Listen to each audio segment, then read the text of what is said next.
जय हिंद एवरीवन, मैं पंकज कुमार और इस समय हम लोग देखने वाले मॉलिक्यूलर बायोलॉजी PYQ क्वेश्चन जो नीट में पूछे गए हैं। और ये मॉलिक्यूलर बायोलॉजी से क्वेश्चन लगभग 6 क्वेश्चन कम से कम पूछा जाता है, क्योंकि इस चैप्टर का कनेक्शन केमिस्ट्री में बायोमोलिक्यूल से भी है और 11th क्लास के भी बायोमोलिक्यूल से, तो उसमें भी nucleic acid, DNA, RNA, Chargaff rule, ये सारी चीज़ें आपको पढ़नी होती है, तो इसको अच्छे से पढ़िएगा। ठीक, अब यहाँ पे क्वेश्चन है, पहला question, identify the correct statement. जब भी आपको पूछा जाता है identify correct statement, incorrect statement, false, odd statement, so you just must underline that what they are asking as I highlighted here. Okay, so पहला ऑप्शन है स्प्लिट जीन। स्प्लिट जीन का मतलब क्या है? Split gene arrangement is characteristic of prokaryotic.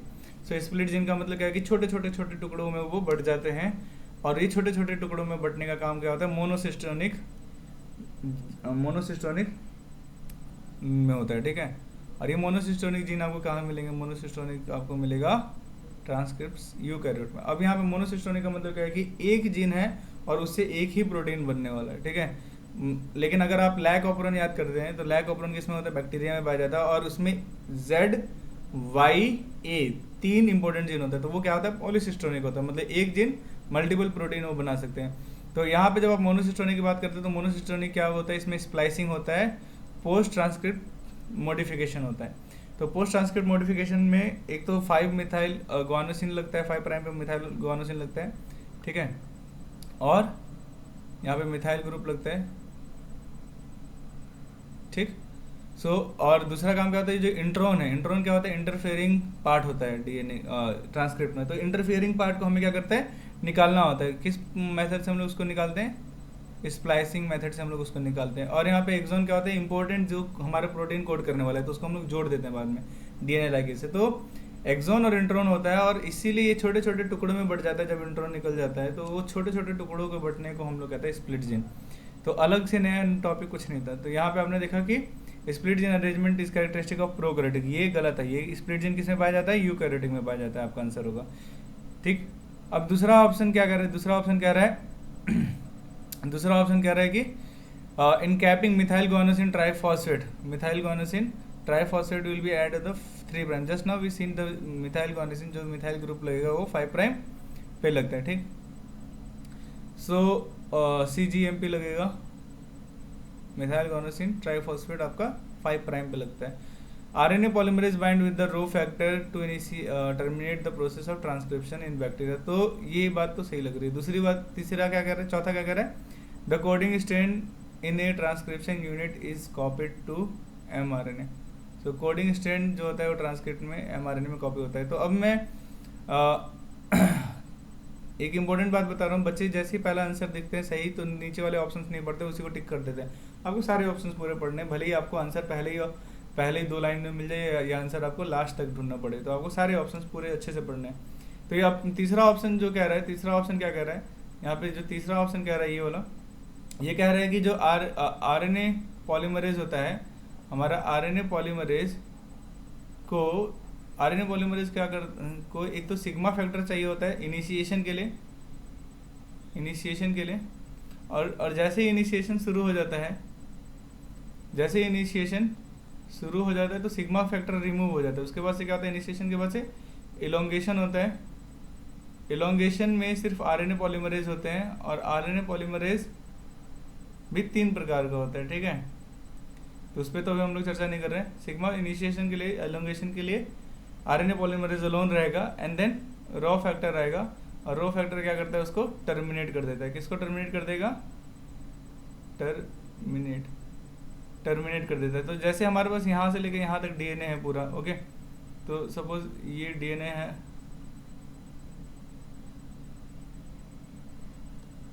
सो ये हमारे पास DNA है। इस DNA को हम लोगों को इसमें सिर्फ हमें क्या चाहिए? हमें कुछ खास हिस्सा ट्रांसक्रिप्शन करना है। तो जब हमें इसके खास हिस्से को ट्रांसक्रिप्ट करना होता है, तो हमें अगर इसी हिस्से को ट्रांसक्राइब करना है, तो यहाँ से यहाँ तक शुरू करने के लिए यहाँ पे सिग्मा फैक्टर चाहिए, और यहाँ टर्मिनेट करने के लिए यहाँ पे रॉ फैक्टर चाहिए होता है RNA पॉलीमरेज के साथ। तो ये चीज़ हम लोग ने देख लिया। और हमारी वीडियो को आप जाके डिस्क्रिप्शन में दिया गया हुआ लिंक होगा, मॉलिक्यूलर बेसिस ऑफ इनहेरिटेंस के वीडियो को डिटेल में देखना है, और भी तरीके से ये टर्मिनेट होता है उसको जाके आप देख सकते हैं। तो ये ऑप्शन आपका सही होगा। लेकिन इस चौथे ऑप्शन को भी मैं समझा देना चाहता हूँ कि ये क्यों गलत है। तो चौथा ऑप्शन के गलत होने का कारण क्या होता है कि जैसे ही अगर आप पॉलीमराइजेशन देखोगे तो पॉलीमराइजेशन जो होता है वो होता है टेम्पलेट स्ट्रैंड पे, ठीक है। टेम्पलेट स्ट्रैंड को ही जो होता है वो 3 प्राइम से 5 प्राइम होता है, और इसका जो नॉन टेम्पलेट होता है वो 5 प्राइम से 3 प्राइम होता है। ये क्या होता है? Non template. अब यहाँ तक तो सही है कि टेम्पलेट और नॉन टेम्पलेट नाम है, जो करेगा जो हमारा स्ट्रक्चर देगा उसको टेम्पलेट कहते हैं, जो हमारा स्ट्रक्चर नहीं देगा आरएनए का उसको नॉन टेम्पलेट कहेंगे। यहाँ तक तो कोई दिक्कत नहीं होनी चाहिए। लेकिन दिक्कत तब आती है जब हम लोग उसके अगले दूसरे नाम देखते हैं। तो जब आप इसके टेम्पलेट के दूसरे नाम देखोगे तो आपको समझ में आएगा कि ये उल्टा पुल्टा नाम लिख रखा है। तो यहाँ पे ही टेम्पलेट स्ट्रैंड को हम लोग कहते हैं नॉन कोडिंग, बट कोड यही करेगा, ठीक है, नॉन कोडिंग कहते हैं। और इसी को हम लोग दूसरा नाम देते हैं एंटीसेंस, ओके, एंटी सेंस। और इसी को हम लोग नाम देते हैं antisense negative strand. What we are saying? Negative strand.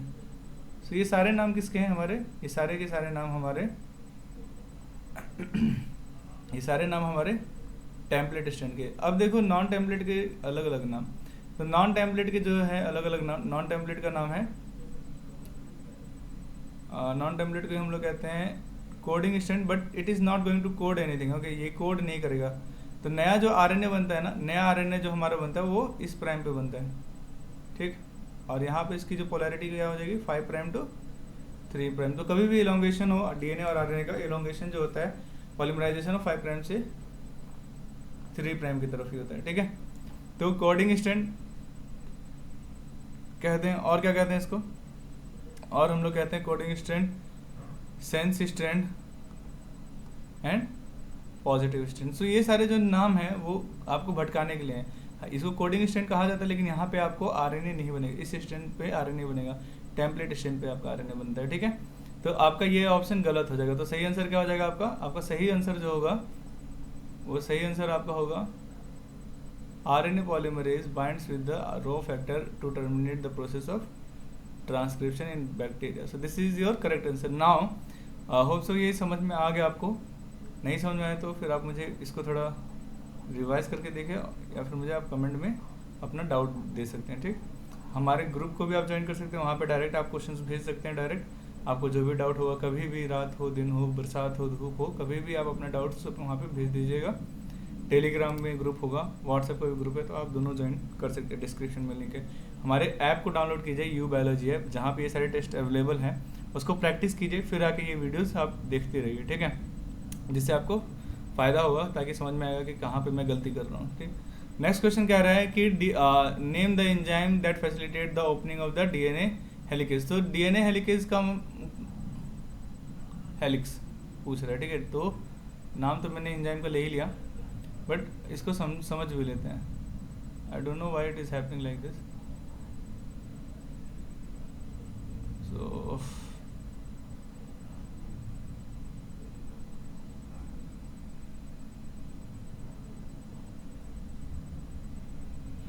Late me check यहाँ पे।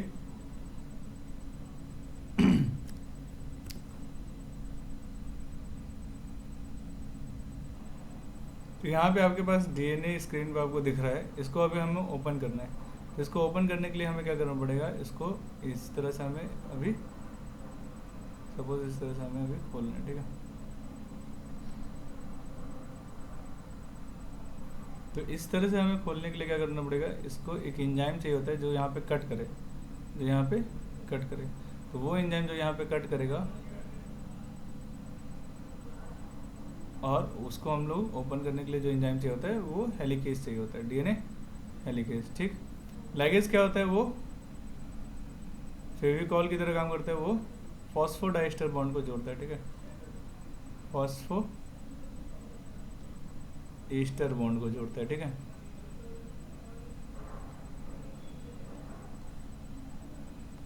Next DNA polymerase. तो जब यहाँ पे आप इसको ओपन कर देंगे तो डीएनए पॉलीमरेज क्या करता है, सपोज ये डीएनए पॉलीमरेज है तो ये नया स्ट्रैंड यहाँ पे बनाने का काम करते हैं। डीएनए पॉलीमरेज क्या करते हैं, यहाँ पे नया स्ट्रैंड बनेगा इस तरह से। तो एक तरफ क्या होगा, वो लीडिंग स्ट्रैंड बनाते चला जाएगा और एक तरफ लैगिंग स्ट्रैंड बनाता है, ठीक। सो ये पॉलीमराइजेशन का काम करता है, किसका, डीएनए इलोंगेशन कह दीजिए या फिर आप इसको पॉलीमराइजेशन कह दीजिए, ठीक। आरएनए पॉलीमरेज, तो आरएनए पॉलीमरेज क्या करता है, वो तीनों, वो आरएनए पॉलीमरेज आपका इलोंगेशन भी करेगा और उसी की मदद से आपका इनिशिएशन भी होगा और टर्मिनेशन भी होगा, ठीक है। तो अभी हम लोगों ने देखा टर्मिनेशन, एक और फैक्टर होता है आरएनए पॉलीमरेज में, रो फैक्टर आता है। तो आपका सही आंसर क्या होगा, आपका जो सही आंसर होगा वो ये आपका DNA helicase is your correct answer. So open किया जाता है डीएनए हेलिकेज की मदद से। यू नेक्स्ट क्वेश्चन है spliceosome are found in the cell. Just now we read the, पहले क्वेश्चन में हम लोग ने देखा कि स्प्लाइसोसोम कहाँ बनता है, तो इसलिए डिटेल एक्सप्लेनेशन जरूरी है। तो स्प्लाइसिंग कहाँ हो रही है, स्प्लाइसिंग आपको होती है यूकैरियोट्स में। किस में होती है ये आपकी होती है यूकैरियोट्स में, ठीक है। तो स्प्लाइसोसोम आपको कहाँ बनेगा, ये स्प्लाइसिंग हो रही है यूकैरियोट में। तो स्प्लाइसोसोम वो जो बबल लाइक स्ट्रक्चर बनाते हैं, कुछ खास प्रोटीन्स का फॉर्मेशन होता है वहाँ पे, तो वो यूकैरियोट्स में होते हैं। तो आपका आंसर क्या होगा, स्प्लाइसोसोम विल बी अकर और sorry not found in what they are asking, ये जरूरी है, हाँ ये अंडरलाइन करना है कि क्या पूछ रहे हैं। नॉट फाउंड इन तो किसमें नहीं पाया जाता, तो यही तो स्प्लाइसोसोम पाया जाता है कहाँ पे, स्प्लाइसोसोम यूकैरियोट में पाया जाता है, ठीक। और ये पूछ रहा है कि किसमें नहीं पाया जाता, तो हमारा फंजाई भी तो यूकैरियोट है, ओके। एनिमल तो एनिमल भी यूकैरियोट है, बैक्टीरिया यूकैरियोट नहीं है। बैक्टीरिया क्या है हमारा, प्रोकैरियोट है। तो आपका आंसर क्या होगा, अभी नहीं पढ़ेंगे। लास्ट जो आपका आंसर है प्लांट्स आपका आंसर नहीं है, बट मतलब मैं ये बोल रहा हूँ कि आपको सारे ऑप्शंस पढ़ने हैं। तो प्लांट्स भी हमारा क्या है, यूकैरियोट है। तो आपका सही आंसर क्या होगा, बैक्टीरिया, क्योंकि बैक्टीरिया प्रोकैरियोट है। तो प्रोकैरियोट्स में स्प्लाइसोसोम नहीं पाया जाता है। नेक्स्ट क्वेश्चन कह रहे हैं which of the following RNA should be most abundant in the animals. So सबसे ज़्यादा आरएनए होता है आरआरएनए, ठीक है। उसके बाद से उसके बाद से आप ले सकते हैं एमआरएनए और लगभग सबसे कम आपको टीआरएनए मिलेगा, ठीक है। सो ये सीक्वेंस होता है, ये होता है लगभग 80% जो आरआरएनए है, और यही आरआरएनए क्या बोलते हैं, राइबोसोम बनाते हैं। अब राइबोसोम बनाने के लिए आपके पास अलग अलग तरह के आरआरएनए होते हैं, जैसे कि आपको 23S आरआरएनए मिलेगा, ओके, और आपको 18S आरआरएनए मिलेगा, SRRNA, ओके। सो ये सारे यूनिट्स हम लोग डिटेल में पढ़ेंगे और हम लोग पढ़ भी चुके हैं। आप डिस्क्रिप्शन में दिए गए लिंक्स को एक बार शेयर जाके डिटेल देख सकते हैं कि कौन सा आरएनए कितने का है। तो 80% होता है सबसे ज़्यादा आपका आरआरएनए, सबसे ज़्यादा अबंडेंट क्या होगा, आरआरएनए। एमआईआरएनए और एमआरएनए बहुत ही कम मात्रा में होते हैं, और जो 23S आरआरएनए होते हैं वो क्या होता है, कैटालिटिक इन नेचर भी होता है। तो इसीलिए हम लोग कहते हैं कि देखिए जो इंजाइम होता है, जैसे राइबोजाइम आपने पढ़ा है ना, न्यूक्लियेज में जैसे हम लोग बोलते हैं राइबोजाइम। सो राइबोजाइम मतलब क्या, राइबोजाइम मतलब कि इसमें राइबोज का भी कुछ भाग है और राइबोसोम का भी कुछ भाग है, आरआरएनए का भी कुछ भाग है, और ये कैटालिटिक भी है, ये एक एंजाइम की तरह भी काम करते हैं। तो आरआरएनए जब एंजाइम की तरह काम करता है उसको हम लोग कहते हैं राइबोसोम। और कौन सा भाग जो है वो करेगा, वो 23S आरएनए। तो मैं आपको इसका आंसर आरआरएनए होगा जो अबंडेंट होता है। ये बड़ी यूनिट में पाया जाता है 23S आरएनए। तो ज़्यादा एक्सप्लेन करने पे थोड़ा ज़्यादा डिटेल चला जाएगा, लंबी हो जाएगी वीडियो, आपको पसंद नहीं आएगी। तो अभी के लिए इतना ही काफ़ी। The equivalent of the structural gene, तो स्ट्रक्चरल जीन का इक्विवेलेंट क्या होता है, ओके। सो स्ट्रक्चरल जीन का मतलब क्या, स्ट्रक्चरल जीन का मतलब क्या होता है, जो प्रोटीन बनाने की क्षमता रखता है। जैसे ZYA जो होता है लैक ऑपरन में, है ना, लैक ऑपरन के अंदर जो ZYA वो हमारे स्ट्रक्चरल जीन है। आई बात समझ। तो ये जेड वाई ये हमारे स्ट्रक्चरल जीन कहलाता है और इन्हीं को हम लोग क्या कहते हैं, सिस्ट्रोन भी कहते हैं, सिस्ट्रोन कहते हैं। तो आपका आंसर क्या हुआ, ये ऐसे तो भटकाने के लिए इन्होंने भटकाने के लिए रिकॉन दिया है, म्यूटोन दिया है, जो आपने कभी पढ़ा नहीं है, ऑपरॉन दिया है। तो यहाँ पे ऑपरॉन भी दिया हुआ है, तो लेकिन ऑपरॉन में हमारे पास ये आंसर नहीं होगा, क्यों, सिस्ट्रॉन होगा। मैं बता रहा हूँ ऑपरॉन क्यों नहीं होगा, क्योंकि इसमें प्रोमोटर भी होता है, फिर उसमें रिप्रेसर भी होता है, फिर उसमें ऑपरेटर भी होता है। लिंक प्रोटीन किससे बनेगा, हमारा प्रोटीन बनेगा इस ZYA से, ये हमारे लिए इंपॉर्टेंट है, ठीक है। तो इसी को हम लोग स्ट्रक्चरल जीन कहते हैं, और ये इक्विवेलेंट पूछ रहा है, स्ट्रक्चरल जीन के इक्विवेलेंट, तो हमारा क्या होगा, सिस्ट्रॉन होगा, ठीक है। तो होप्स हो कि ये चीज़ें आपको समझ में आ रही है। मैं यहाँ पर टिक कर रहा हूँ, इसका मतलब ये नहीं कि आंसर है, बस मैं ऑप्शन से पढ़ रहा हूँ। आंसर जो है वो शेडेड है, ठीक है, हम लोग ने मार्क कर रखा है, ये आपका आंसर है, cistron. Which of the following RNA act as a structural RNA as well as ribosome. Just now we seen कि राइबोसोम क्या होता है, rRNA से ही बनता है, और 23S RNA से बनता है, 23S RNA से ये बनता है, ठीक है। यही हम लोग ने अभी देखा कि राइबोसोम अगर 23S RNA अगर एंजाइम की तरह काम कर रहा है, अगर ये एंजाइम की तरह काम कर रहा है, तो हम लोग उसे कहते हैं राइबोसोम। तो आपके पास ऑप्शन क्या है, 23S rRNA, 25S rRNA, 18S rRNA, 5.8S rRNA। तो 23S rRNA ये आपका आंसर हो जाएगा। और यहाँ पे मैं थोड़ा सा और डिटेल बता देता हूँ कि ये 23S rRNA और ये हमारी बड़ी यूनिट का होता है। जैसे कि अगर मैं प्रोकैरियोट में अगर बताऊँ, सो प्रोकैरियोट का जो राइबोसोम होता है कितने एस का होता है, 70S। और ये एस का मतलब क्या होता है, सेड्यूबर्ग यूनिट, ओके, सेडिमेंटेशन कोएफिशिएंट भी कह सकते हैं आप। तो 70S को हम लोग कितने भाग में बांटते हैं, 50S और 30S। तो यहाँ पे जो 50S है ना, उसी का भाग है ये 23S rRNA, और इसी के साथ साथ आपको मिलेगा 23S rRNA और 5.5S rRNA। सो इसके साथ आपको मिलेगा 5S rRNA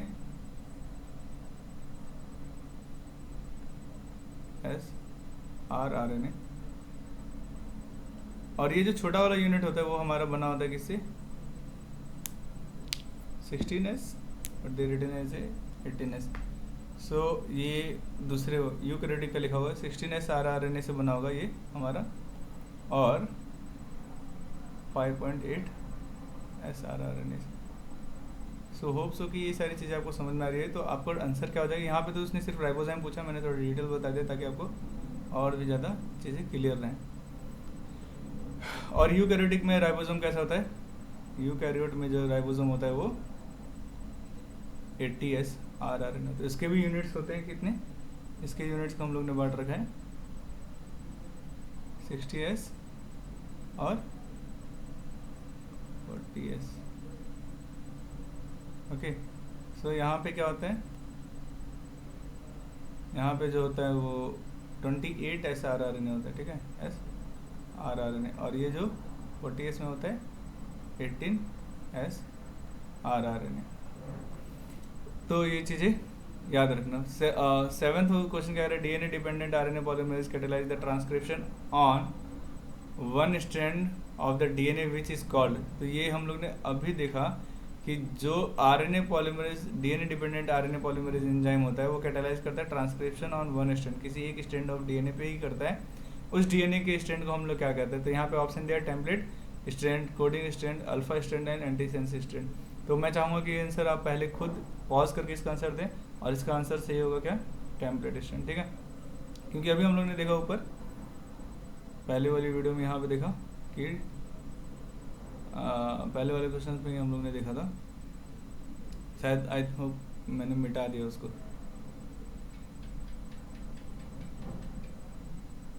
okay, where I wrote, okay, I will tell you again. So template stand में मतलब क्या कि यहाँ पे आपका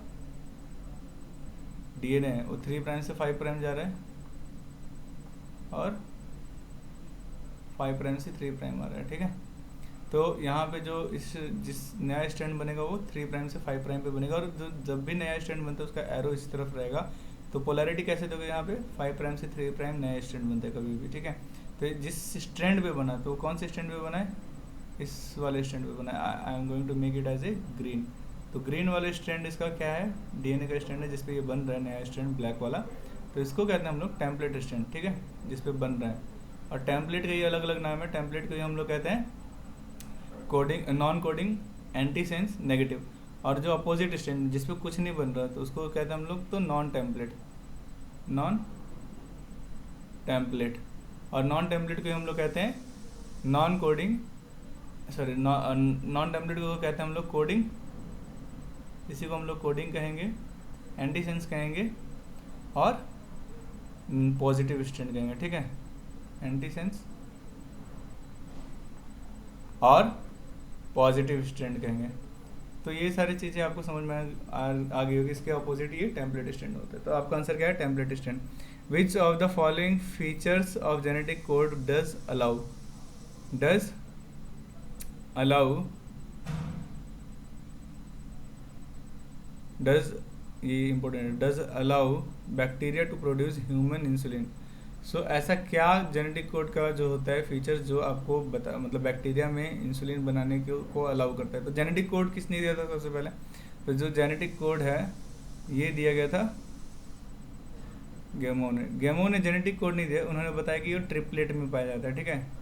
और हम लोगों को सबसे पहले जेनेटिक कोड को डिसिफर किसने किया, डिसिफर नेरेनबर्ग ने किया, ठीक है, नेरेनबर्ग,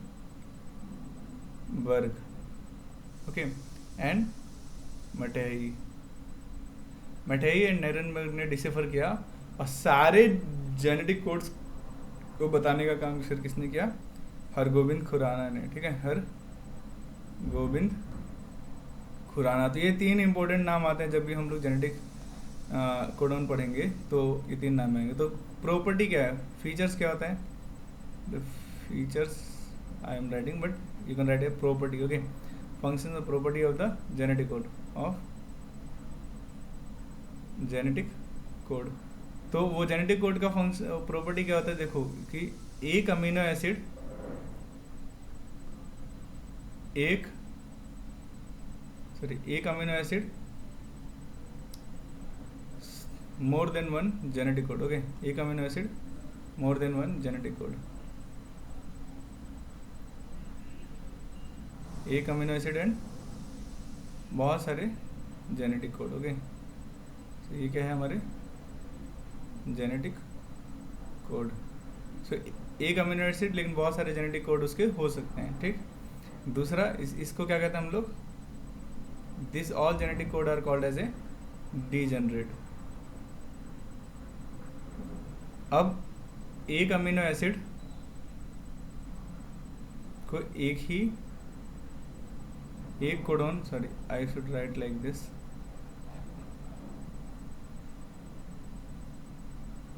एक कोडोन को एक ही अमीनो एसिड कोड करता है, ठीक है। एक कोडोन को एक ही अमीनो एसिड कोड करता है, सॉरी एक अमीनो एसिड को एक ही कोडोन कोड करता है, तो उसको हम लोग कहते हैं universal, okay, universal amino acid. एक और होता है अनएम्बिगुअस, ओके। सो एक अमीनो एसिड, एक कोडोन एक ही अमीनो एसिड को कोड करेगा तो इसको अनएम्बिगुअस कहेंगे, unambiguous, without any punctuation, without any comma वगैरह, कुछ बिना किसी के, बिना ओवरलैपिंग के ये लिखा जाता है। यहाँ पे यूनिवर्सल और अनएम्बिगुअस में आपको अगर कन्फ्यूजन हो रहा है तो मैं इसको अब अच्छे से समझा देता हूँ कि यूनिवर्सल मतलब कि वो प्लांट में हो, बैक्टीरिया में, कहीं पे भी वो एक ही कोडोन एक ही अमीनो एसिड को कोड कर रहा है। जैसे कि अगर आप यू ले लेंगे तो ये फिनाइलएलेनिन को ही कोड करेगा, भले ही कहीं पे भी आप उसको कोड करवा लो, है ना, भले ही उसको कहीं पे भी आप कोड करवा लो। तो ये इंपॉर्टेंट है। तो यहाँ पे देखो याद करने का तरीका क्या है, डीजेनरेट को आप ऐसे याद करना है कि मतलब एक है लेकिन उसने बहुत सारे बॉयफ्रेंड रखे हैं, होता है लोग। तो एक है लेकिन उसने बहुत सारे बॉयफ्रेंड रखे थे, तो all the boyfriend whom she is seeing as a common friend, तो बहुत सारे बॉयफ्रेंड जिसको वो कॉमन फ्रेंड या दोस्त की कैटेगरीज में रखती है, तो वो सारे दोस्त क्या हो जाएंगे, डीजनरेट हो जाएंगे, ठीक है, डीजनरेट कोडॉन्स कहलाएंगे, ठीक। सो लेकिन जो बॉय होता है, जो लड़का होता है, वो हरदम एक ही को देखता है, एक लड़की को देख रहा है, तो वो यूनिवर्सल है। वो घर में भी जा रहा है तो उसी लड़की के बारे में सोच रहा है, उसी अमीनो एसिड के बारे में सोच रहे हैं, स्कूल आ रहा है तो उसी को देख रहा है, मार्केट जा रहा है तो उसी के ख्याल में है, पढ़ रहा है तो फिर उसी के ख्याल में है, तो भाई नीट नहीं होने वाला है।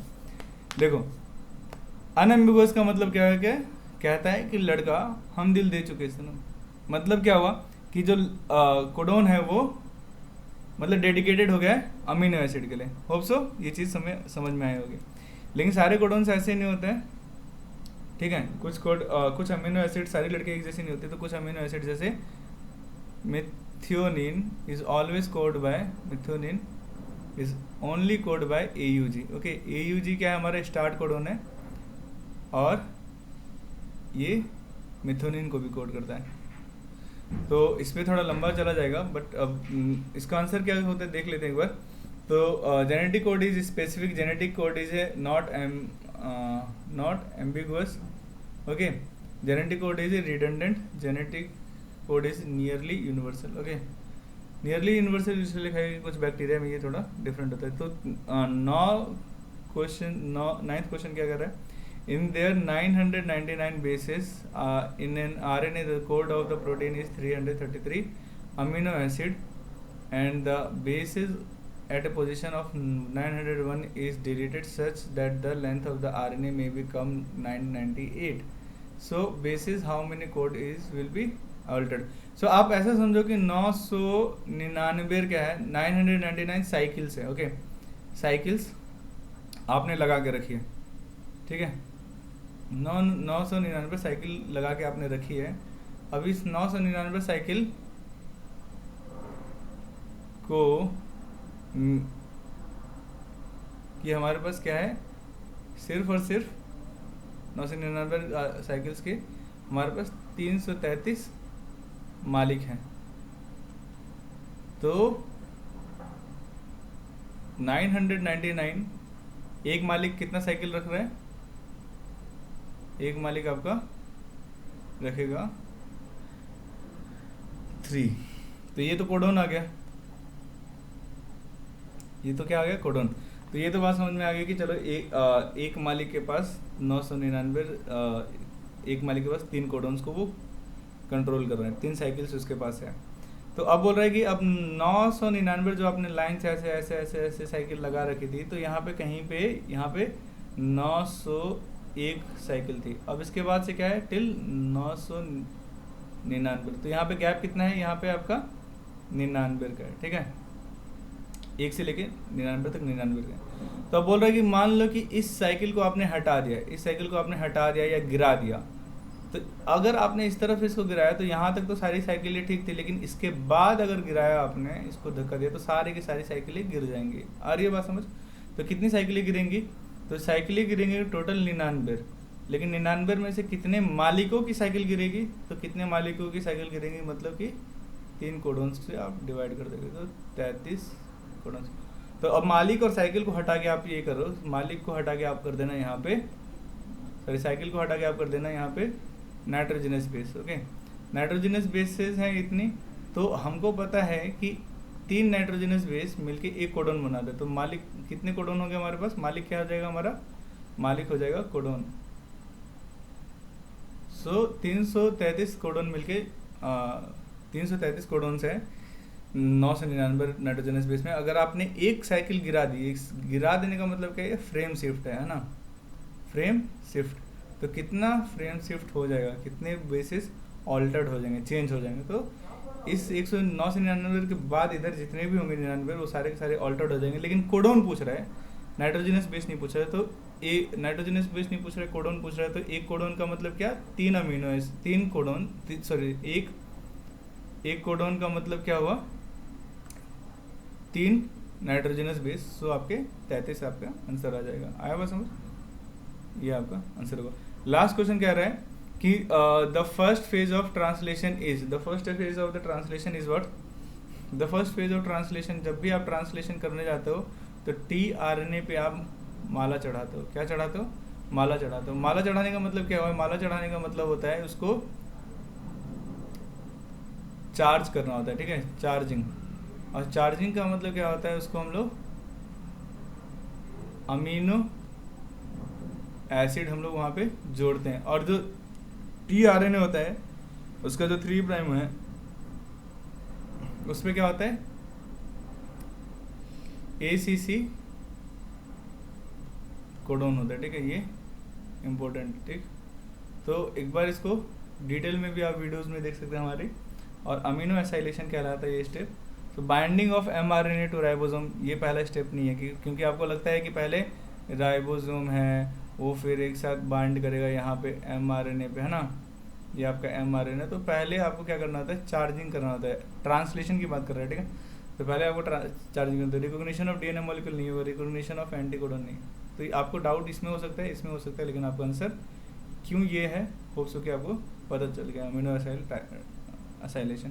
तो यहाँ तक बने रहने के लिए बहुत बहुत धन्यवाद। मैंने आपका इतना समय लिया। नेक्स्ट वीडियो इससे थोड़ी छोटी करेंगे हम लोग, बट होप्स हो कि आपको यहाँ पे चीज़ें समझ में आ रही है। तो यहाँ तक बने रहने के लिए बहुत बहुत धन्यवाद। मिलते हैं नए वीडियो।